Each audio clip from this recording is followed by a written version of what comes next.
This is Tim Great, lead pastor of the City of Zion. In the light of the current global pandemic, it is very easy for the hearts of believers and everyone else to devolve into fear. For the children of God, I say this is a big no-no.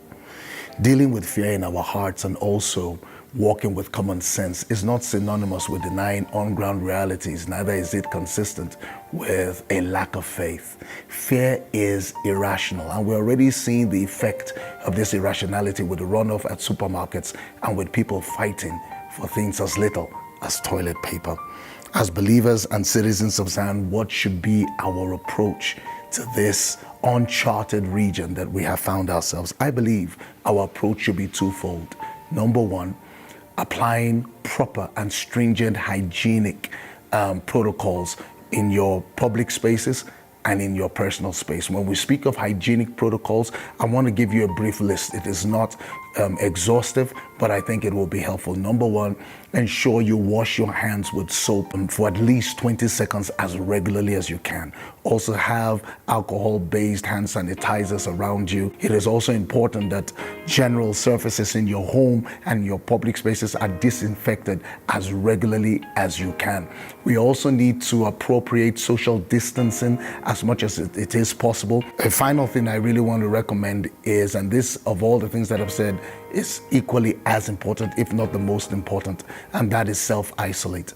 If you have been in contact with an individual that has been tested positive, or you are beginning to show symptoms, I really want to encourage you, self-isolate.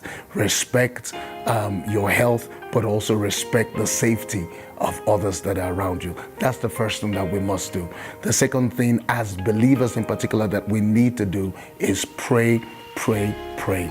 We need to declare that the spread of this scourge comes to an end. We also need to pray for those who are fallen sick and believe God together for their speedy recovery. It is of great importance that we do this consistently and as a matter of urgency. On the question on if churches should hold services, I believe that those that can should do so, keeping in line with health guidelines as well as the president's directive. But please note this, those holding services do not have more faith than those not holding services. Likewise, those not holding services do not care more about their people's well-being than those holding services. The question for us at the City of Zion is, why are we holding services? I believe that a team of God's people willing to stand on the front lines to push back the tokens of the wicked through collective prayers is needed by the Lord right now. Our size at the City of Zion gives us this option as larger churches are forced to shut down. This option to hold the fort where some cannot has become a responsibility I believe we must carry. We need to force the balance of godly consciousness to remain in check, as a tilt in the negative direction will definitely worsen the global, but even more so, our local state in the nation. Remember, South Africa is already struggling.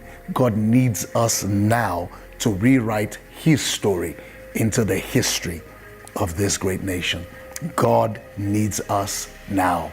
God needs you now. Finally, I leave you with this verse.